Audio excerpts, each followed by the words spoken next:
To the research presentation today. Special welcome to our guest presenter, Dr. Orkodipto Sorkar from HKUST, who joins us today from Hong Kong. I am Prashant Das, an associate professor in finance and accounting area. And the host for today's webinar is my colleague, Dr. Onindyo Chakrabarti, an associate professor of economics. Allow me to introduce the Mishra Center to you briefly. With generous support from industry and academic leaders, Mishra Center operates as a catalyzer of research on finance and economy. While we emphasize on our focus on India, we welcome leading researchers from across the globe to collaborate and share their research findings through our platform. Our affiliated faculty members, PhD students, and research associates conduct applied research in such areas as policy, market structure, regulations, central banks, monetary policy, fiscal developments, microstructure, that includes commodities, banking, bond markets, SME financing, financial inclusion, insurance, and of course, real estate, among others. We are also working on building high quality data, engagement with relevant stakeholders, and writing pedagogic case studies in our areas of focus. The research paper presented by the guest speaker today is very relevant to our focus areas. And Professor Onindyo Chakrabarti will conduct the discussion and take the lead from here. Thanks, Prashant. Welcome, everyone. This is Hmda Chakrabarti from the Econ area. I'm an associate professor. And I would like to welcome Professor Orkodipto Sorkar from HKUST Business School. And I will briefly introduce him before we go to the topic. Professor Sorkar holds a PhD in finance from London Business School. And before that, he did his MA in economics from the School of Economics and bachelor's in economics from Presidency College, Kolkata. And his research areas are empirical corporate finance, and specifically he studies the interactions between politics, policy, and culture on financing and investment. He has a fantastic paper coming out called Experience of Criminal Conflict and Intergroup Lending in Journal of Political Economy. He also has another paper on CEO turnover on banks, the effects of CEO turnovers in banks. That has been published in Journal of Financial and Quantitative Analysis. And today he is going to tell us about political voice and market participation in the context of mortgage markets. And he will be presenting evidence from minority disenfranchisement. It's a pleasure to welcome you, Orkodipto. I hope at some point you can also visit us physically. Oh, definitely. Things get better. But for the time being, we will have to go with an online presence. Nonetheless, I am sure the topic is very interesting. And as we have been discussing, over the last 10-15 minutes, we are really looking forward to listening to your talk, and especially about how you are merging this very interesting idea of empirical corporate finance with the intersection of politics and also policy. So really looking forward to it. I will just make I just say one thing before I turn it over to Professor Sorkar. To all the audience, you can happily ask questions. Please use the chat box or please use the Q&A box. I will collect some of the questions, and if there are pertinent ones, then I will present them to Professor Sorkar, and he can take his time to either respond to them or maybe he will address them towards the end of the talk. So, Orko, you have around 50 minutes, and beyond that, it's not a short cutoff, but you can try to close it maybe within 1 hour, and then we can go for some Q&A, which can have a longer discussion. Thanks. You can start. Thank you, Anindya and Prashant and Sanket and others whom I've just talked to for this invitation and the opportunity to present this work. So I'm looking forward. So it's an early work. I'm looking forward to the feedbacks and comments. So this paper is called Political Voice and market participation using a scenario or laboratory of the mortgage market. We answer this question of how political voice can affect market participation of individuals. And this paper is co-authored with Seongjin Park and Nishant Vats, both of whom are doing their PhD in U Chicago booth. Yeah, so the primary motivation of this paper stems from the fact that power to affect election outcomes or having a voice to change the government is the main gateway to advancement in all the different aspects of life that has been captured in different works like Button and so other. The idea being that right to vote empowers individual with political voice. This political voice allows them to draw resources towards themselves, because if one has vote, they become important for the government because the government want their vote, and thereby government wants to allocate resources towards this particular group, and thereby these voters get empowered in some ways. So what it does is that when this like group with political voice or power to vote has more resources towards themselves, this alters their physical and economic environment, and hence it affects every agent's decision making. So the idea is having power to vote or political voice can affect individuals' decision making. And this is quite succinctly captured in Martin Luther's speech, which is called "Give Us the Ballot," where he says, "So long as I do not firmly and irrevocably possess the right to vote, I do not possess myself. I cannot make up my mind. It is made up for me.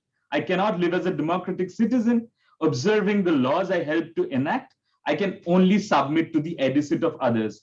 And who better than a quotation from Martin Luther King himself to capture the importance of the right to vote. And given this premise, there has been existing studies that have looked at the impact of having or the lack of having political enfranchisement, primarily in public good provisions by the government.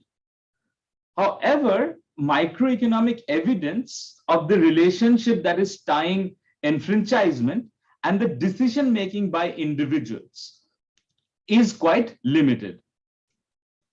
Particularly questions like, do agents respond to any changes in voting right through changes in their economic and financial decisions?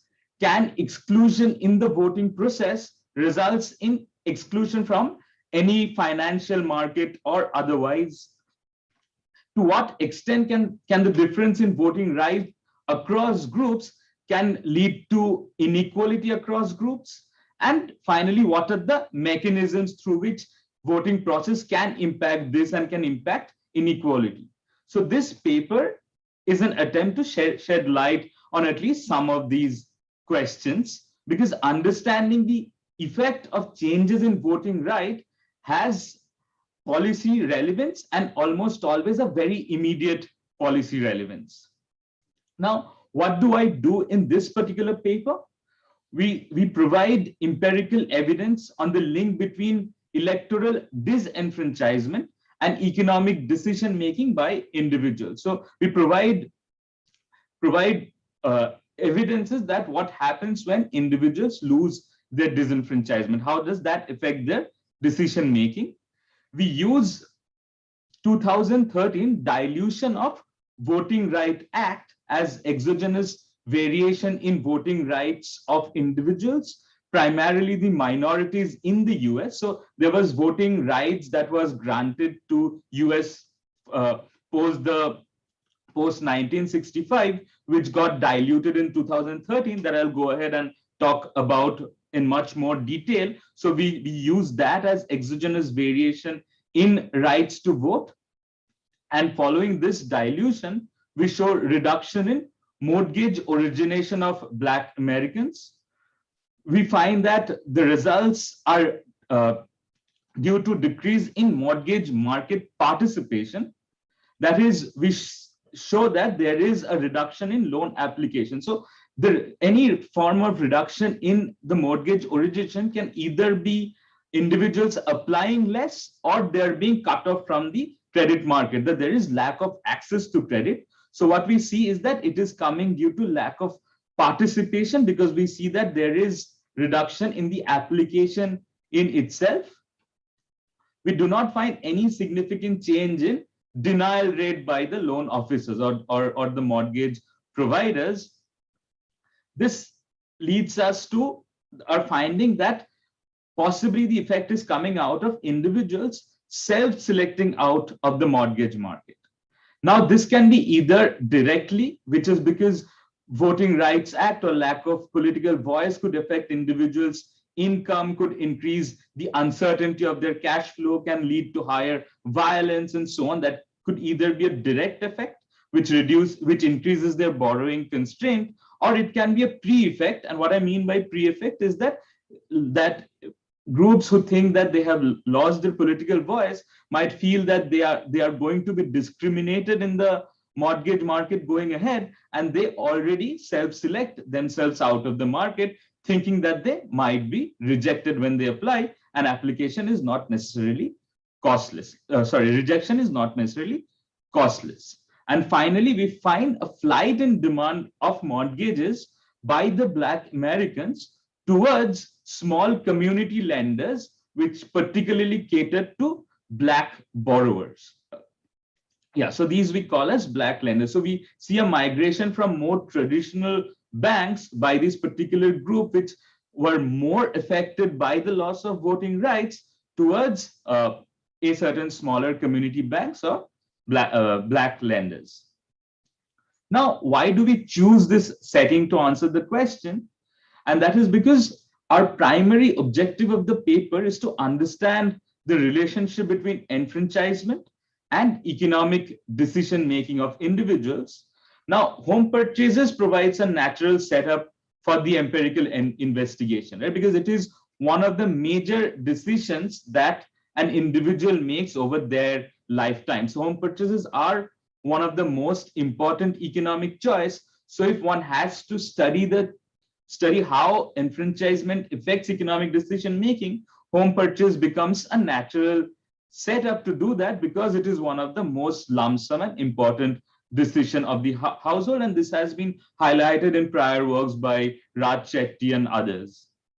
Now, home mortgages again is an integral part of home purchases, and like recent surveys have shown that more than 70% of all Americans rely on mortgages to buy houses, right? So they need financing. So if we want to study choices, and one of the main choices, home purchases, mortgages provides a scenario where we can particularly do the analysis, because mortgages has very rich data. We can exploit the richness of data for particularly identifying or causal inference in the question that we are attempting to answer, because the data has information of race and location of borrowers that allows us to look at whether there is any differential effect across races, across locations.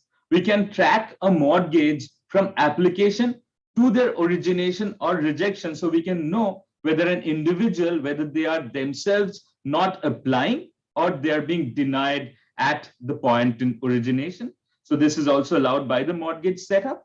And through this allows us to disentangle whether it's coming from a participation or reduced participation or lack of access by individuals in the mortgage market.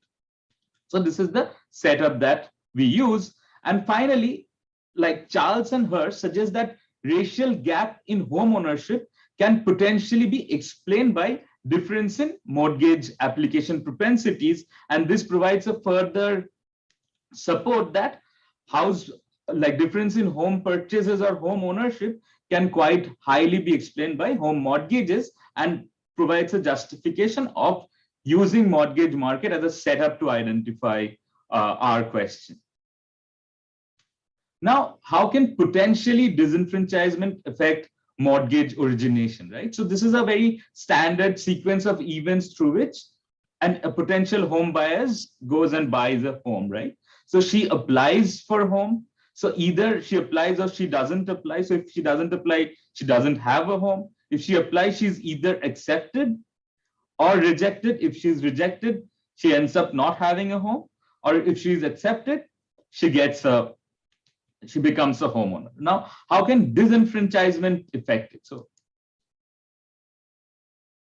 So I got a question of what is the meaning of enfranchisement. Enfranchisement is just allowing individuals the power to vote. So when individuals have their power to vote, you're enfranchising them. So, okay, so just going back, like how can disenfranchisement affect these sequence of events of home buyer going ahead and getting a home or not having a home? So firstly, disenfranchisement, as I was talking a slide before, can provide a direct borrowing constraint for individuals, because now if somebody loses their power to vote, they loses access to public goods that can affect their income, that can also increase violence against them, causing their future income stream to be more volatile, giving them a higher, more borrowing constraint, and thereby lead to a higher direct barrier to apply. So that is one direct way in which a potential home buyer, after getting disenfranchised, might choose not to apply and thereby not having a home.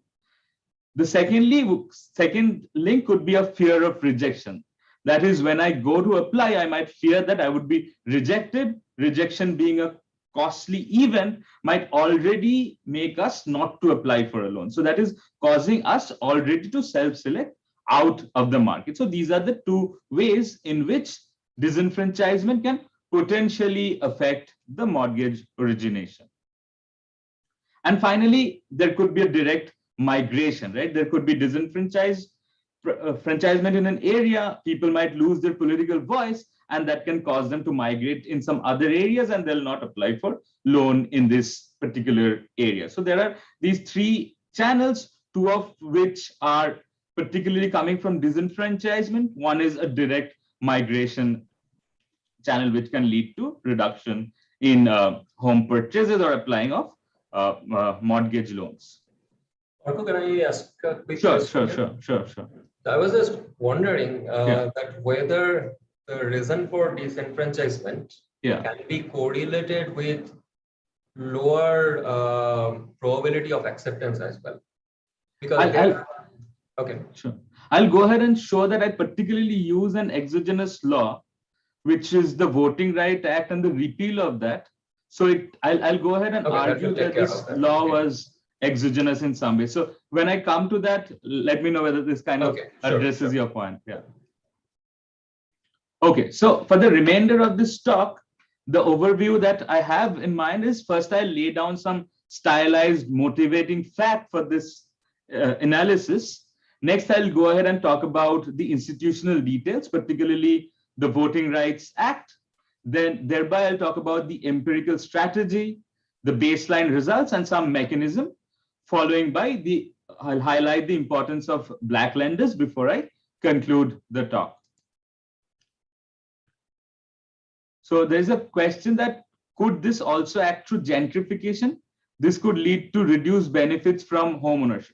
That's a very good question. So the question is whether lack of voting right can lead to a broader change in the composition, and that could lead to reduced benefits of home ownership. This is right. This could be a potential effect, but one of the direct way that gentrification happens is through migration. Now we know that migration is not very common, right? Like it's not that individuals are migrating at a very faster pace. So we do not see much migration happening over there, but this could potentially be a reason in which political voice might affect home ownership, but this is not what we probably are finding in this particular paper. So yeah, but that's a good point, and it's a potential way that it could affect. Okay, so let me start with the three stylized facts.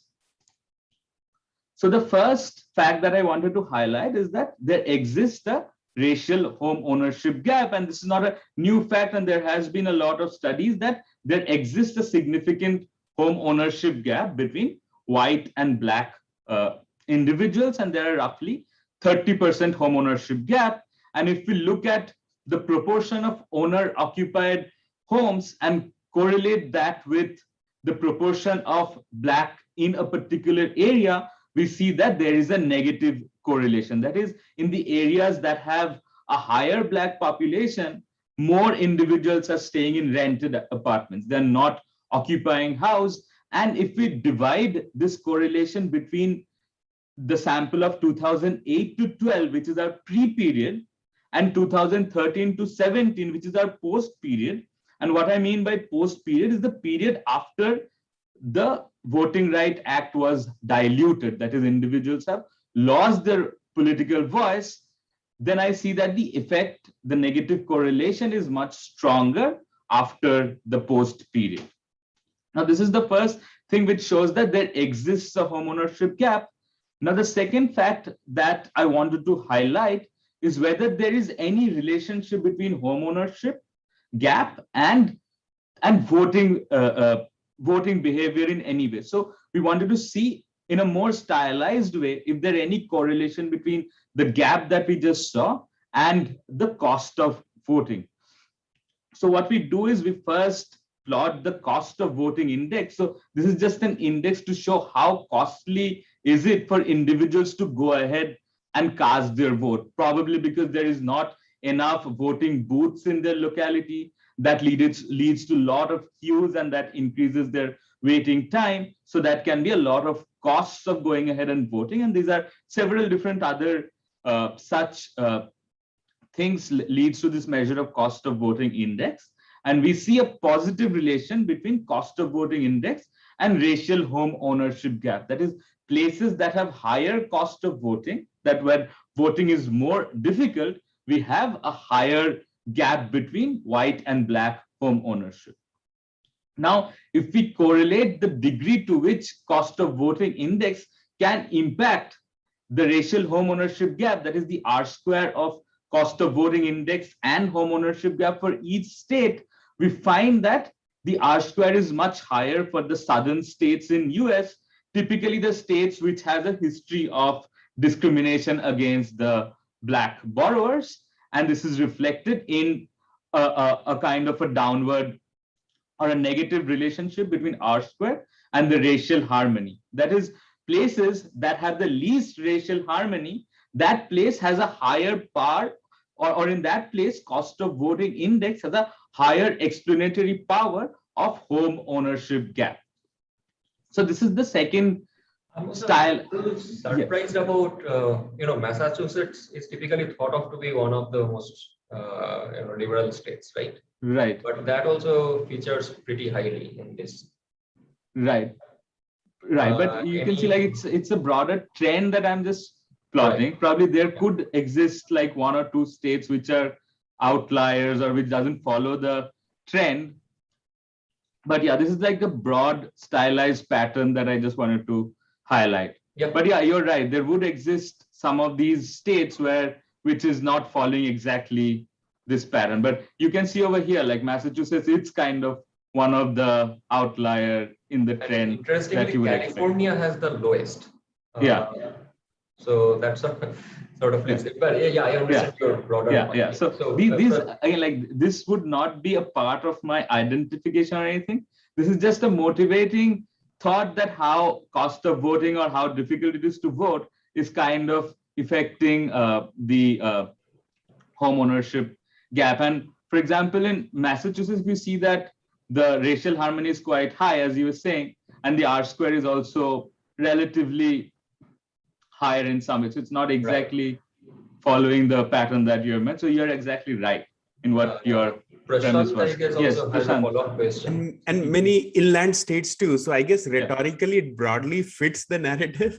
But yes, I mean, as you rightly accept. Right. But I was wondering about the elephant in the room. Sure. That association between racial identity and home ownership is the outcome of a potentially some other phenomenon, like, for example, employability or income as correlated with the racial identity. Sure. So I'm sure you must have taken care of that. Sure. So if you give me like two slides, I'll just come to it. Okay. Like these are again like both your and Anindo's point are absolutely right, that like this voting, like this is a history of discrimination that has happened and that has led to a lot of gap between these two areas. But I'll try my best to argue that what we are capturing is particularly coming through changes in voting rights and not necessarily through any other changes in the broad demographic structure that has happened. So yeah, just bear with me for a couple of slides. Yeah.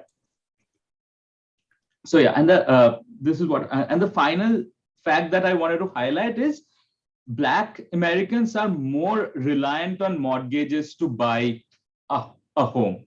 So this is just the cumulative loan to value ratio plotted. And if you see, Black Americans are more reliant on debt to home purchases than the white Americans. So all these facts put together, that there exists a home ownership gap.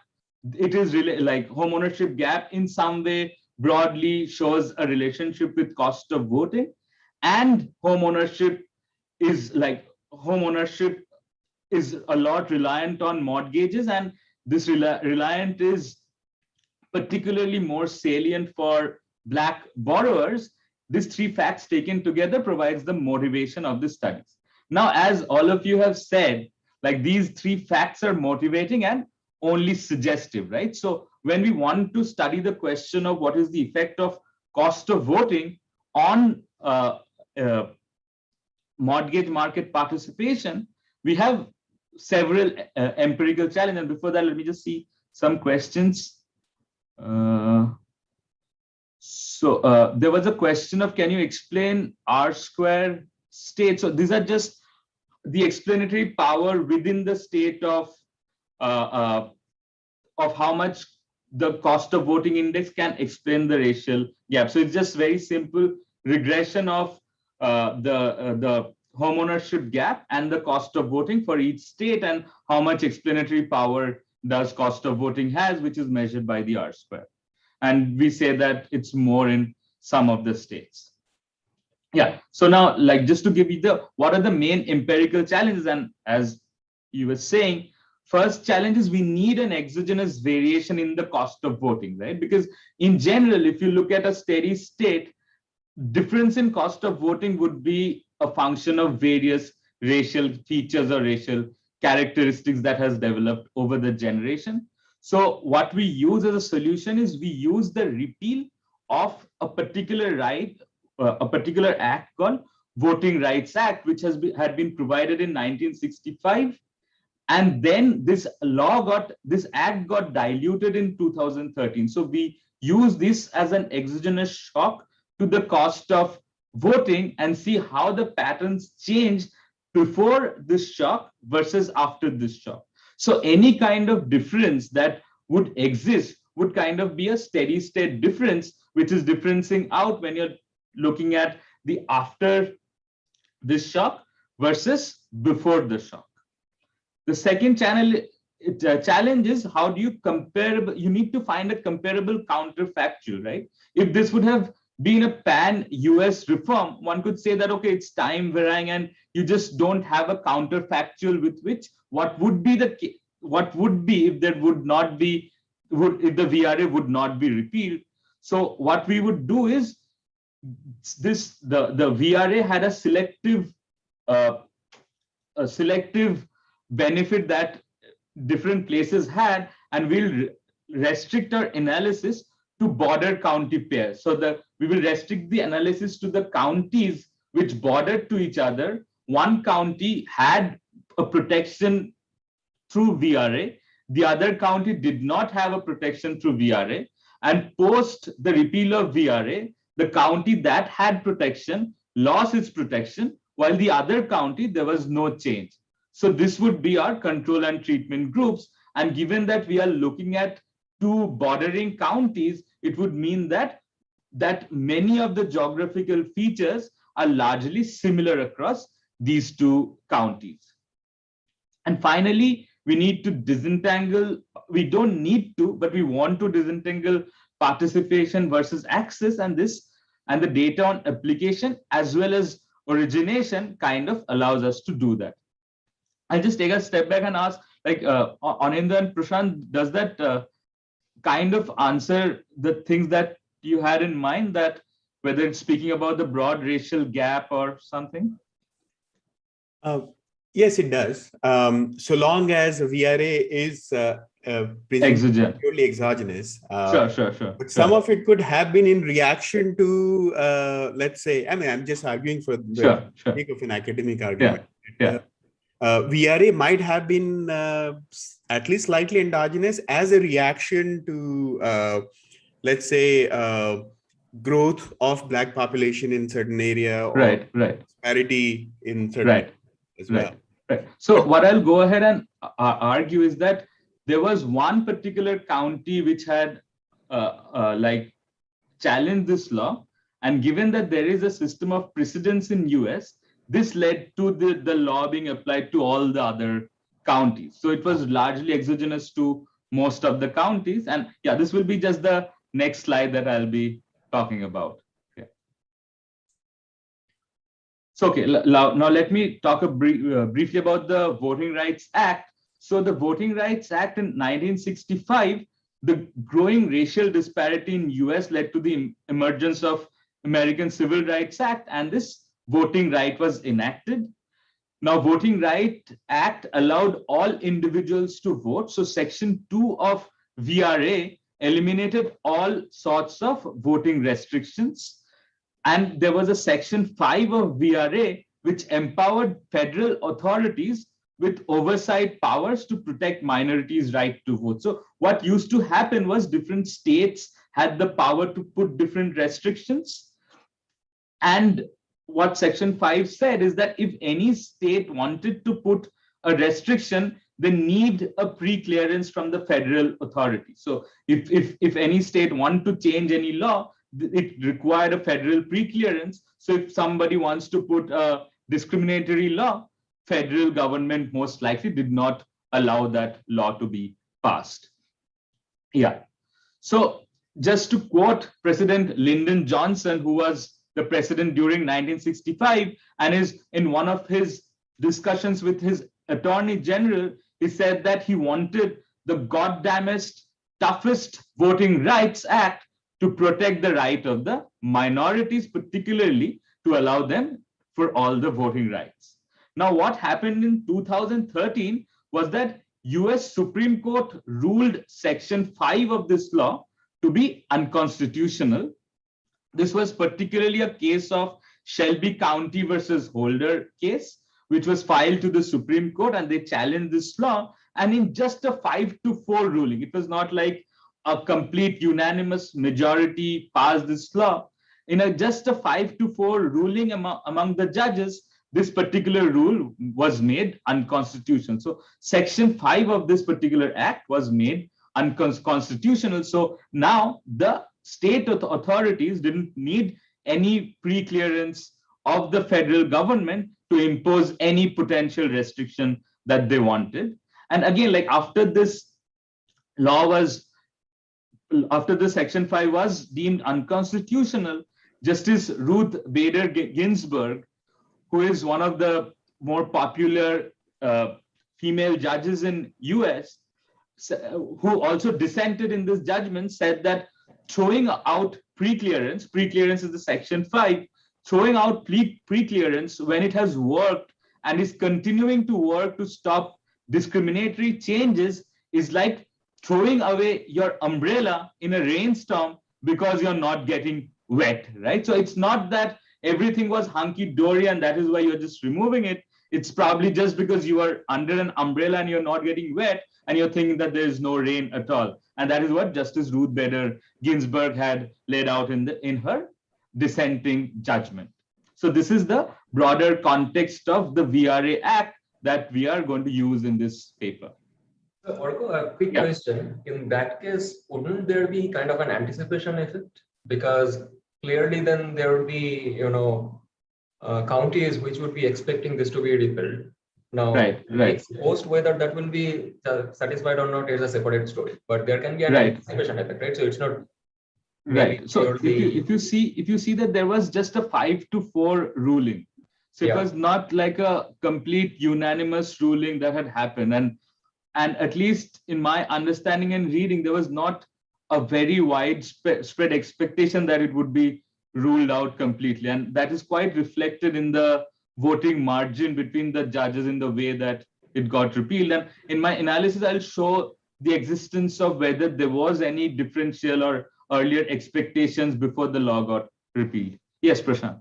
Okay. So, kind of a very basic question. So, VRA allowed these states to have their own right when it comes to voting rights, right? Instead of federalizing it.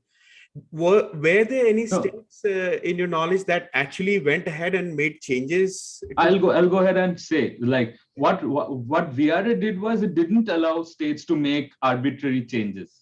Mm-hmm. So Voting Right Act protected the rights of minorities by saying that states cannot make arbitrary changes. And that was protected by the Section 5. When this Section 5 was deemed unconstitutional, that meant that states could make arbitrary changes. Mm-hmm. Okay. So let me just show you. So what was the ramification of VRA, right? This is what you're asking, that the removal of protection provided by the Section 5 was rather immediate. So within 24 hours of the ruling, what Texas did, what it announced and passed very strict photo identification law that had previously been rejected by the US Attorney General under this very same act. So it was rejected under the Section 5, which they kind of passed in exactly 24 hours of this judgment. So other states also passed similar strict laws, particularly say North Carolina curtailed early voting, eliminated same-day registration, restricted pre-registration, and ended many other features that helped particularly the minorities in some ways. And there was also many cross-checks programs were reinstated. So one thing that happens in US is there is a lot of purging of voters, that they feel that these voters are illegal, and so they eliminate voters. And what happened after this pre-clearance was removed is that now voters were eliminated based on similar common last names, and saying that, oh, there are so many common last names, so you just remove them, think that these are like not the right voters, like illegal voters. But we know that there are particular minorities groups which has more similarity in the last names, like Hispanics or Blacks. They have, in general, they have more common last names. So this makes the study even more relevant, like this. Right. Yeah. So no, like, and this was a big deal at that point in time in US, that these are so many laws getting changed. And if you see the next quotation, that the voting right restriction implemented post Shelby ruling affected minorities disproportionately. And in one of the cases of this particular cross-check program, the US Court of Appeal said that the new provision targets African Americans with almost surgical precision. So these laws that were changed, they're kind of specifically targeting, though not saying exclusively that we're going to target you, but all their restrictions that they're imposing are going to like much more target the African Americans. And I guess we also saw the repercussions in the recent presidential elections, especially in Georgia. For example. Exactly. As a result of that, I guess. Okay. Yeah, exactly. So this is kind of became more salient after the last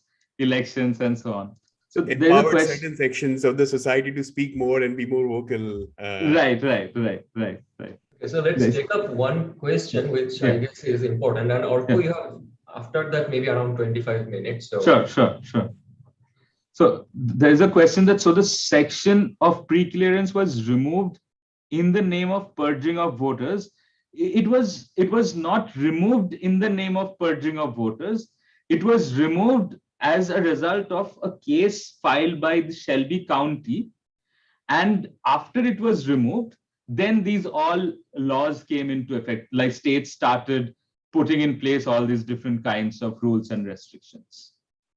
It was not removed in the name, but of course, like when you're going and filing the cases saying that this is law, you probably have somewhere down in mind that I'm going to put some restriction that will affect the minorities. It almost goes back to like Justice Ginsburg's statement that like the umbrella that was protecting the people, you're just throwing that away. So you're going to go and purge more. But having said that, the US Supreme Court at some point much later deemed this purging program to be even unconstitutional by some other guidelines as well, but it continued for quite some time.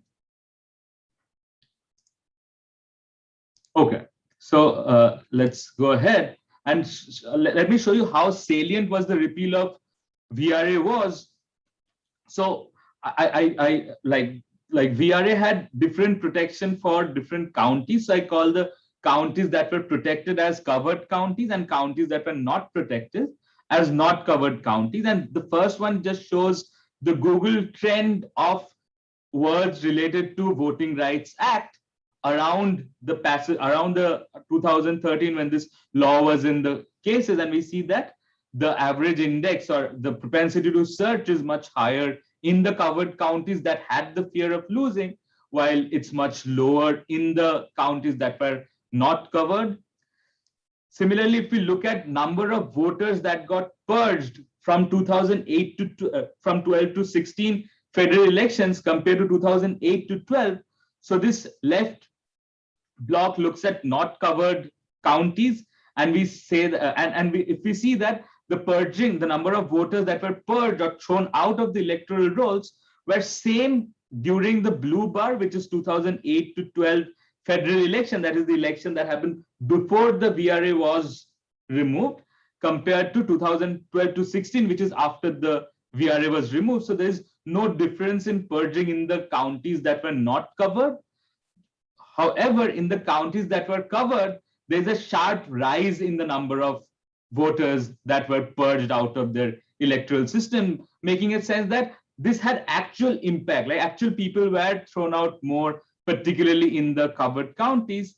And finally, we look at turnout of Black voters relative to white voters in the covered counties, and we see that particularly in the 2016 election, there's a sharp drop in Black voter turnout compared to all the other elections that had happened before the VRA. So all these first four points are the elections and the turnout between Black and white that had happened in those elections, and we see that Black turnouts sharply declined after 2016, particularly in the counties that are covered. So this just goes on to say that this repeal was not a hypothetical thing that was going on. It actually had a salience in the grassroots itself. So now let me talk about the empirical strategy for the causal investigation of this paper. So this is a map of US, and if you see the blue states where blue counties or states where the counties that was not covered by VRA. So these, you can think of the states as well. And red are the states or counties that were covered under the VRA. And for the purpose of this, for our empirical identification, we restrict the sample to only the bordering counties, and we'll look at within the bordering county pairs with the assumption that all the demographics and everything are largely similar between two areas on either side of the border. So the primary data that we use is the Hmda data, which is the standard housing market data in the US. It has information on race of borrowers, amount applied, application status, amount originated, and so on. So yeah, just to show you some form of trends of the outcomes. So if you see this dotted line is the time of 2013. So any period after that is the post period in the analysis. Any period before that is the pre-period. So, and the blue dotted line is the amount of mortgage origination of the difference in the treated group versus control group. So in our previous graph, the reds are the treated areas and the blue counties are the control areas. So if we kind of plot the difference in the treated and control areas of the white borrowers, we see slight decline. But if we see what happened to the Black borrowers, we do see a sharper decline in the amount of loans that they were asking for. This is just like a trend without controlling for many other things. And we see the similar pattern in the number as well. So we do not see much happening before the law, but after the law, we see a sharp decline. Now, to just give you the specification, like the empirical regression specification. So the granularity of the observation that we have is we look at the borrowing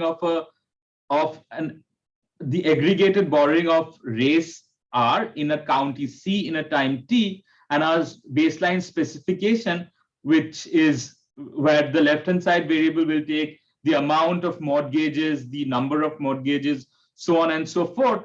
And the main explanatory variable is a dummy that takes 1 if a particular race is black, interacted with a dummy that takes 1 in the treated counties, and interacted with the dummy that takes 1 for the post-Shelby ruling period. So in effect, it's a triple difference specification. And we also look at dynamic specification in the sense of we divide post-Shelby as 3 years before the Shelby ruling, vis-a-vis 3 years after the Shelby ruling. And we have a bunch of fixed effects to control for many of the other unobservables that one would think could drive the results. So Anindo, how am I doing with time? You can have another 15 minutes. Okay, sure. You can stretch it a little more, but sure. Yeah, I think I'll be done in 15 minutes most likely. Yeah. Okay, so let me show you the first result. So the first column is the total loans, and we find that the triple interaction term shows that there's a 14% reduction in loans. And what it means is post-Shelby ruling, the amount of total mortgage origination fell by roughly around 14.3% for the black borrowers relative to the white borrowers in the treated counties post the Shelby ruling. So there are 3 layers of comparison that is happening. One is you're comparing a treated counties with a nearby control counties which are bordering each other. Then you're comparing 2 periods. One period is before the ruling, one period is after the ruling. And as we had shown you in a typical difference in difference, you would have expected a parallel trend, and we say that there is no trend before. And finally, we look at even within the county across 2 different races. So we can take a county year fixed effect, which controls for all time varying county specific effects and allows the identification to come from across races within the same county.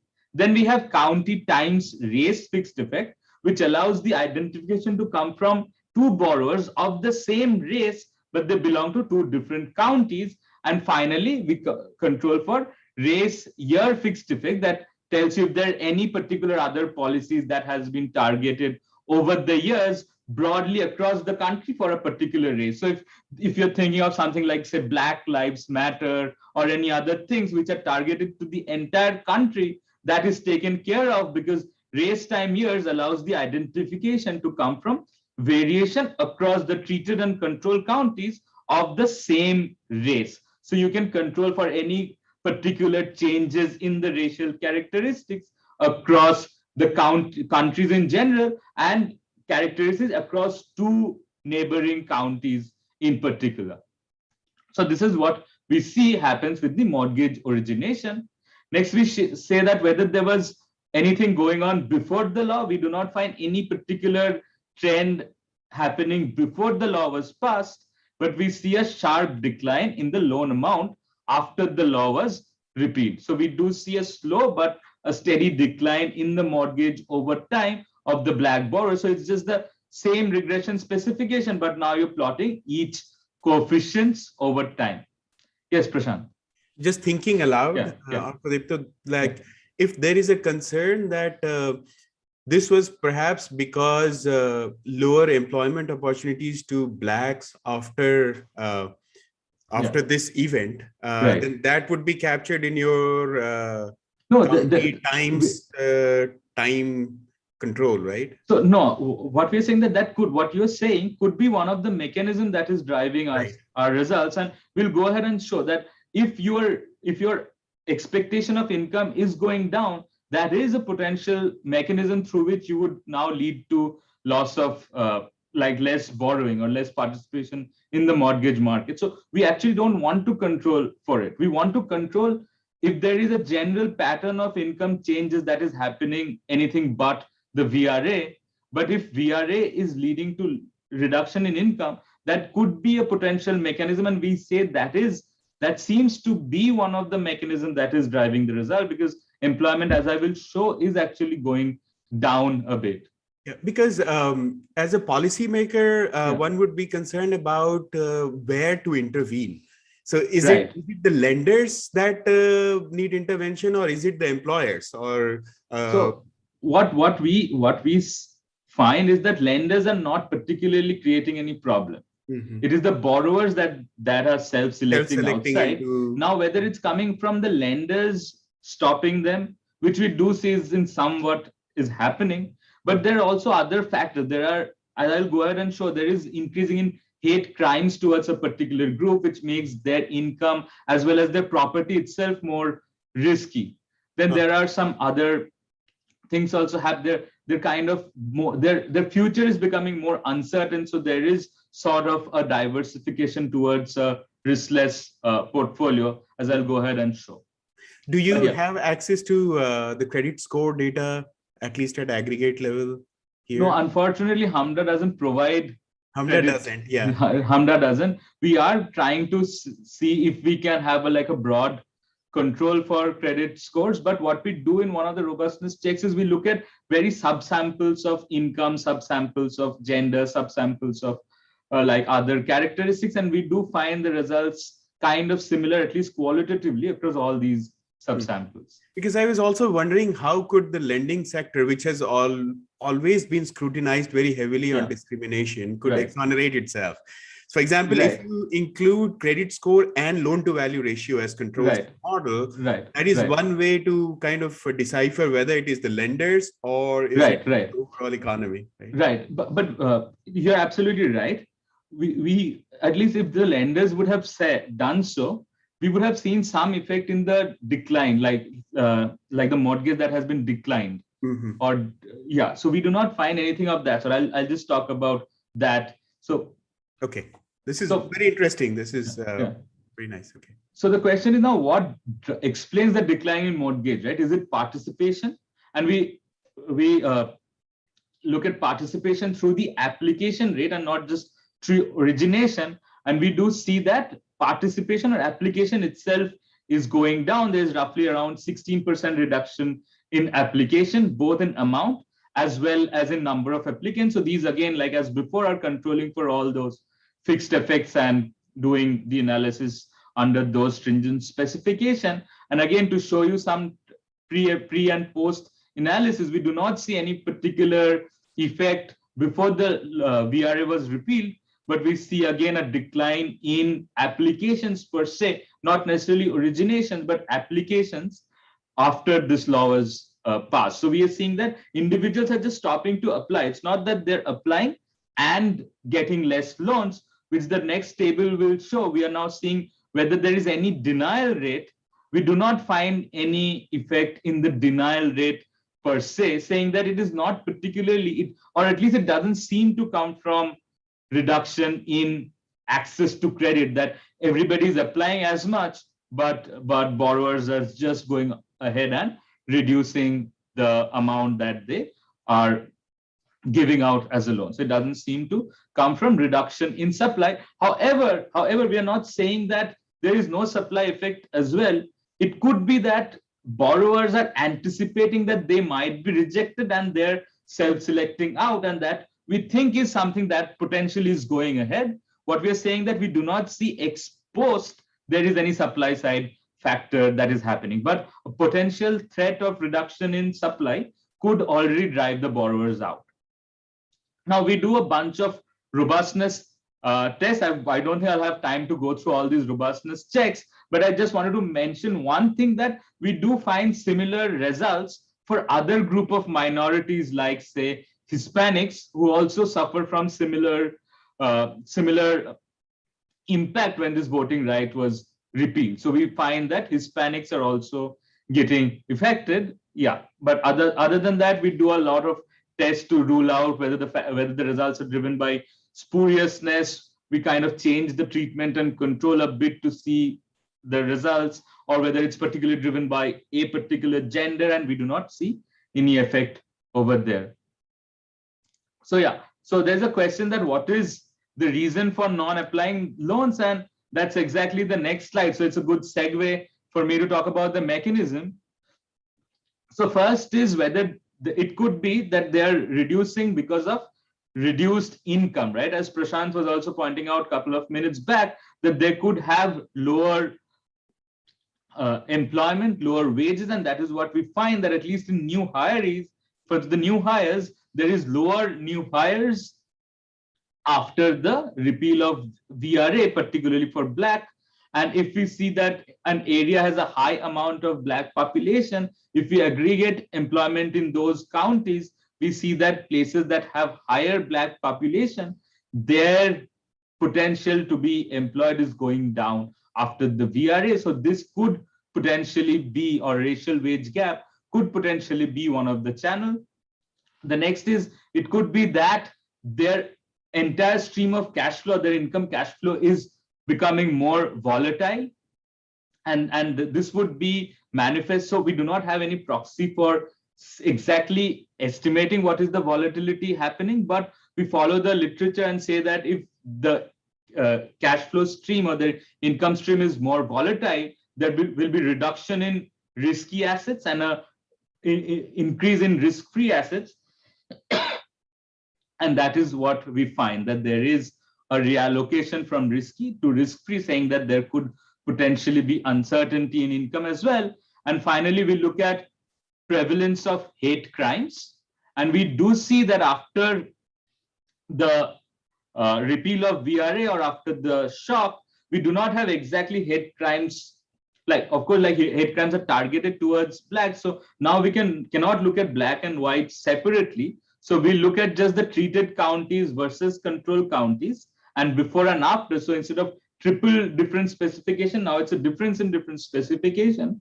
And we find that there is an increase in hate crime after this. And finally, we also find a reduction in public goods disbursed to this particular Black communities, in the sense that we find a reduction in health expenditure and so on and so forth, which could also be a potential, or it could be a channel that is moving on simultaneously, that potentially can have an impact in their reduction in mortgage. And finally, we do not find any effect on migration. So it's not driven mechanically by individuals leaving their county and moving towards other county, because we know that migration not always is very easy, because one is tied to their family and so on and so forth. And finally, the last bit of result that I wanted to show is what is the importance of Black lenders. So now the voting right, as we have seen, has shocked a particular group, and they have refrained from applying. Now the question is, do Black borrowers now fly to more Black banks, so is there a greater sense of homophily that they probably would not be discriminated by the Black lenders, sorry, but I was going on saying that individuals probably are not applying just because the fear of rejection, and the fear of rejection would be lesser for lenders which particularly cater to Black communities. And so we look at lendings of community banks, and we do see, while there was a reduction in amount for non-Black lenders, if we kind of separate the banks between non-Black banks and Black banks are community banks which particularly have been highlighted to cater to Black borrowers, we do see there is a reduction in amount, however, an increase in amount of Black lenders. So there is a migration of borrowers from Black lenders to Black borrowers. So this kind of gives us some premise that there is a fear that they would be rejected, and there is a migration from a standard lender to a Black lender. So this brings us to my conclusion. So in conclusion, what we do is we identify the effect of electoral disenfranchisement of Black Americans on their mortgage borrowing decisions. We document an increase in within group cohesion because it is manifested through a flight of demand of black lenders towards flight of demand of black borrowers towards black lenders. Now the real impact is finally manifested through a reduction in home ownership. So we do find a trend that on an average, home ownership itself is going down, though it's not very statistically significant. The mortgages are going down and the home ownership itself is on the downward trend post this law. So what this paper does, to our opinion, is it expands our understanding on the social and economic impact of changes in voting rights, right? How does changes in voting power can have a social and economic impact by changes in the decision making of individuals. And finally, to just conclude that possibly that 50 years after the voting rights was given to individuals, the ballot still needs protection. It's not like because it was given in 1965, 50 years of protection has already been given, so it can just be taken away. We kind of say that even after 50 years, the ballot needs to be protected. So yeah, with that, I'll conclude my talk. Thank you. Thanks, Orko. It's very fascinating. I have some questions, but before that, maybe Prashant, if you have questions, please feel free to go ahead, and also Sanket. I have compliments. Orko, this is a very interesting paper and very well executed as well. I guess if there is a concern, being an academic, it would be, again, going back to the point of where should the policy intervention be. And as of now, we see the outcome ultimately at the mortgage level, but perhaps it will help to disentangle the intermediary channel, as you rightly pointed out. Where exactly? Because if the problem is with the lenders, perhaps it's a relatively easier problem to solve. But if it's a larger problem, economic problem on the employment sector, then there is much more work to do. So for policymakers to assess that, perhaps some more work in that area, perhaps in a future study, would also be useful. But otherwise, one particular easy policy response could be is to bring back the Voting Rights Act, so nothing would happen of this sort. So, but given that it's not there, we need to find exactly what's going on. But there's a multitude of effect that has happened because it is kind of was binding to societies which are rather fragmented together, right? Now, if you expose this fissure, it's like removing the band-aid when the things have not even healed.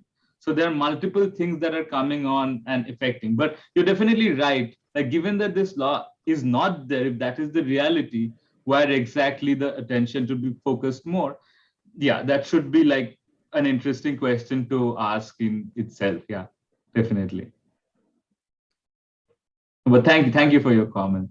I have three specific questions. The first one is when you were talking about the switch to black lenders. It immediately reminded me of how lending works in the Indian context. So I was just wondering, is this an informal channel or it's a formal channel? It just so happens that the lenders are black.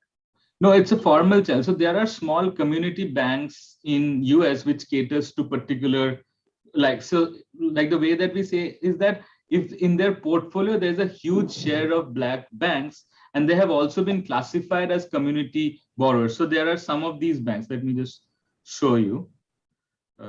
These are some of the examples. So these all are certified banks. So these are like Citizens Trust Bank, Liberty Bank, Capital City Bank. So in that case, my question is, why did they go to the other national banks to begin with? So potentially it could be, so we do not have data on interest rate and how much they are charging. And potentially it could be that like you generally tend to bank with banks with whom you have relationship, other engagements, and like in the absence of a particular shock, these things were not salient, that they might not be rejected. So potentially the cost was lower for, say, banking with, I don't want to take names, but like say with Wells Fargo or Citibanks, given that they have such a huge portfolio, it was much easier to get loans from them. So if you go to small community banks, while it's easy to get loan, it's also, they also have more information against some borrowers, right? So they can go under more scrutiny. So I think that is potentially reason. To directly answer, I would need some kind of cost. Yeah, no, I understand your point. I mean, if you had the pricing data, then you would get a fantastic elasticity as well. How much pricing cost are they willing to bear to switch to the other? That's right. Yeah. Okay, that's very good. And another question that I had is the results that you showed about violence and provision of public goods, but they can be sort of correlated, right? Because provision of public goods can be conditional on, let's say, violence. Right. No, of course, like all these three things can be jointly determined. I'm not saying that like public good provision, violence are all exist in silos. They can be jointly determined. I'm saying that all these potentially taken together can have an effect on their, say, decision making variable, which would cause them to apply for loans. Yeah, that's fair. Yeah. Can you go back to the labor market effect slide? Yeah, sure. Yeah. So here, so we see that for new hires, wage goes down. Yeah. If employment suffers,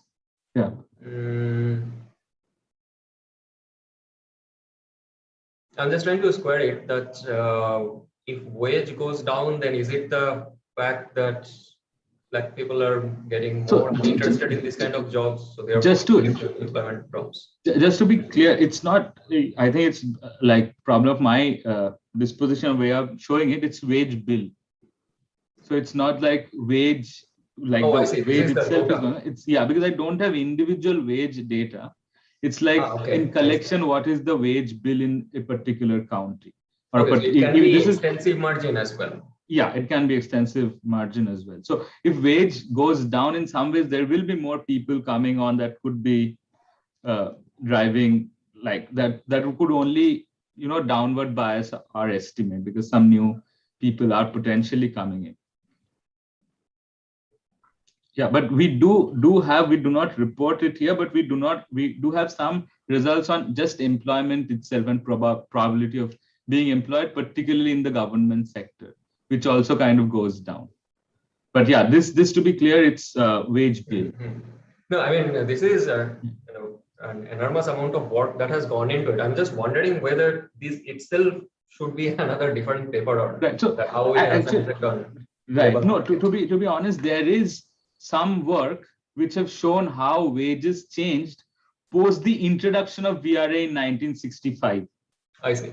So not with this particular law, but how the 1965 laws allowed individuals to come to the market and get more wages. So this is not, in that sense, in the economic question, it's not something we are bringing to the table.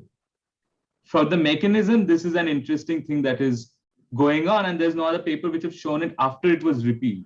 But when, like, there are broader papers that have talked about political voice and public good provision.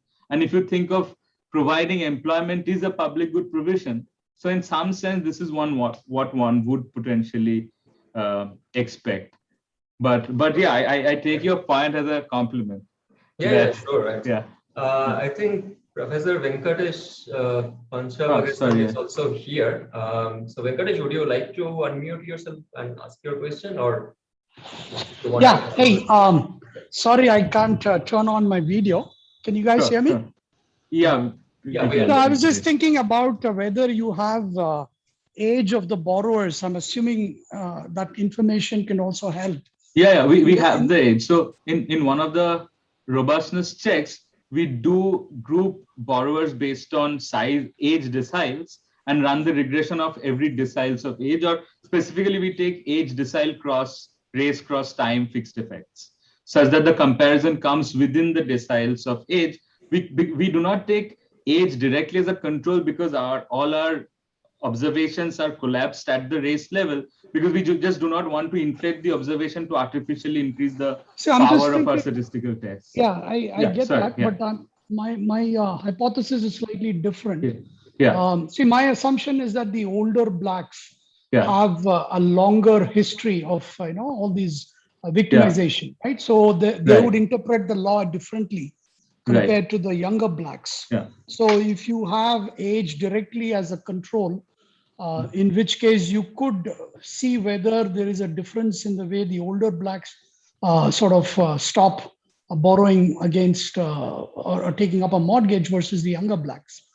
Sure. No, that's a very good suggestion. Yeah, we can definitely look into that. We have, as of now, we were just thinking that whether the result is driven by a particular age group, but we can actually exploit some form of heterogeneity in the data to say that what exactly you're saying, that there are some demographics which are more causing our results.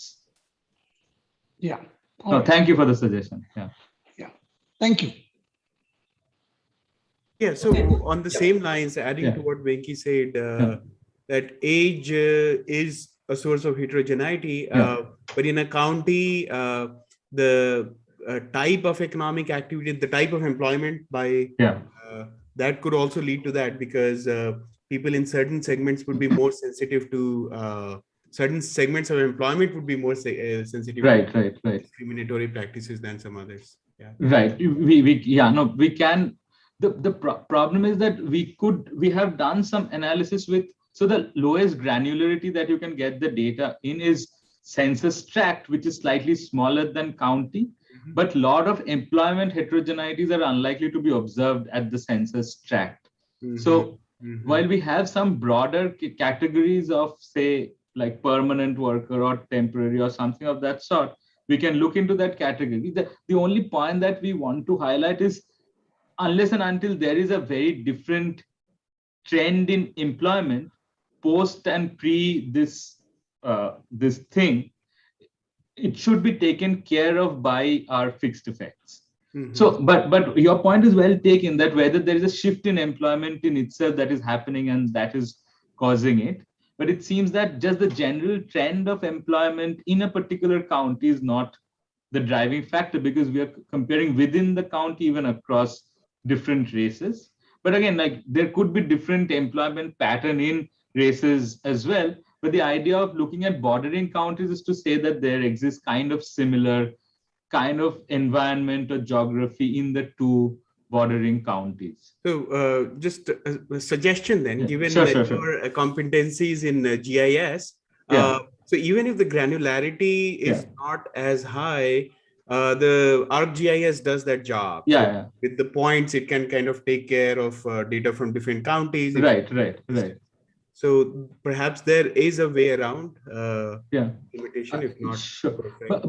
But wouldn't the ArcGIS actually require us to have the latitude and longitude of the borrowers? I honestly don't know. I've only worked with point locations, but If we would have had the geocodes of the borrowers, it would we would have extensively used GIS for all sort of it would be very good. But you could now get it's the centroids of census tracts. We can potentially do that. We can definitely try and do that. ArcGIS huge amount of data, right? So like we do use ArcGIS quite extensively in another paper with Indian data, which is a recent paper. Probably sometime else I can talk to you about it. Let's bring you back. I'll be happy to, definitely. All right, so it was a great presentation and it was great listening to the talk. I think there is a question or a request for circulating the PPT. Usually we don't do that. I think the draft of the paper is already available online in SSRN. So please feel free to download it. And would like to thank Orko for. Oh, it's a pleasure. It's completely pleasure. And thanks a lot for all the comments and suggestions. So I'll probably send you an updated draft of the paper. Yeah, that would be really useful. Sure. Thank you all the attendees and panelists for joining us. Our next webinar is lined up. We'll be announcing it very soon and hope to see you all there very soon. Thank you. Thank you. Bye. Thank you. Looking forward to meet you in person sometime soon. Visit us. Yeah. Definitely. If I go to India, when I go to India, I'm looking forward to going to India a lot, even that I haven't been there for like 3 years now. Mhm. So yeah.